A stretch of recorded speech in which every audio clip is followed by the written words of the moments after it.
一直以来我都喜欢白天拍摄，因为白天光线比较充足一些，我可以使用高速快门加小光圈的拍摄组合，这样既可以捕捉到一些快速移动的物体，也可以获得比较好的景深效果。但最近的天气实在是太热了，我在成都，白天出门简直是对身体和心灵的双重摧残，人热得受不了，相机长时间拍摄也会有点烫手，感觉随时都有可能罢工。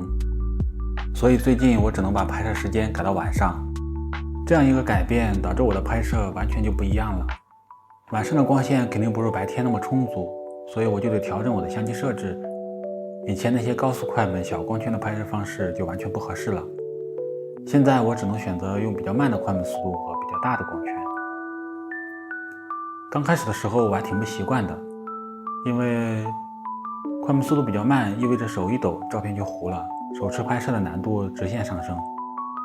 而大光圈呢，景深就浅了，可能主体比较清楚，背景就一塌糊涂，这跟我以前追求的大景深的风格完全就不同。但是呢，拍着拍着我就发现这种被迫的改变似乎也还不错。晚上人少了很多，整个城市的氛围也都不一样，路边休息的人，加班结束回家的人，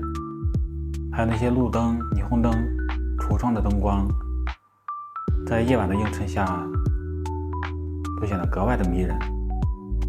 路上的汽车、电动车甚至行人好像都没有白天那么急躁，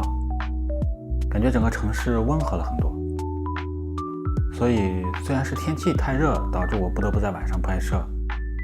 但这段时间拍摄下来，我觉得自己好像解锁了一些新的技能，它让我跳出了固有的思维方式，去尝试了以前不曾拍摄的内容和场景。现在看晚上的这些照片，虽然和白天的感觉有很大区别，但其中也有一些我特别喜欢的照片。虽然不可避免的会产生一些噪点，但正如我在之前视频里提到的，我不在乎噪点。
不知道你有没有在晚上拍摄的习惯？总之，非常感谢大家的观看。